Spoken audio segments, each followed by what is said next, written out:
একদিন স্বামী আর স্ত্রী বেড়াতে গেল চিড়িয়াখানায়। তারা দেখলো একটি বানর তার সঙ্গিনীর সাথে খেলছে, খুনসুটি করছে। স্ত্রী দৃশ্যটা দেখে মুগ্ধ হয়ে স্বামীকে বলল, কি চমৎকার ভালোবাসার দৃশ্য, তাই না? এরপর তারা গেল সিংহের খাঁচার কাছে। দেখলো সিংহ খাঁচার এক পাশে চুপচাপ বসে আছে, সিংহীটাও অদূরে অন্যদিকে ফিরে বসে আছে। স্ত্রী দেখে বলল, আহারে, ভালোবাসার কি নির্মম পরিণতি। স্বামী এতক্ষণ চুপচাপ স্ত্রীর পাশে হাঁটছিল, এবার নীরবতা ভঙ্গ করে বললেন। স্বামী স্ত্রীকে বলল, এই ধরো, এই পাথরটা সিংহীর দিকে ছুঁড়ে মারো, আর দেখো কি ঘটে।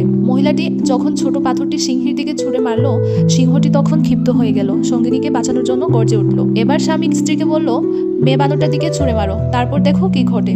পুরুষ বানরটার আচরণ লক্ষ্য করো। স্ত্রী ছোট পাথরটি বানরের দিকে ছুঁড়ে মারলো। দেখা গেল ছুঁড়ে মারার আগেই স্ত্রী বানরটা নিজের আত্মরক্ষার্থে ছুটে পালিয়ে গেল, সঙ্গিনীর দিকে একবার ফিরে তাকালো না। স্বামী বলল, মানুষ তোমার সামনে যা প্রকাশ করে তা দেখে প্রভাবিত হয়ে যেও না। অনেক মানুষ আছে যারা তাদের বানোয়াট লোক দেখানো আবেগ অনুভূতি প্রকাশ করে অন্যকে প্রতারিত করে। আবার অনেক মানুষ আছে যারা তাদের ভেতরের গভীর অনুরাগ ভালোবাসা লুকিয়ে রাখে। আর বর্তমানে এই সিংহের চেয়ে বানরদের সংখ্যাই বেশি, আর মানুষ এই বানরদেরকেই বেশি পছন্দ করে, তাই না?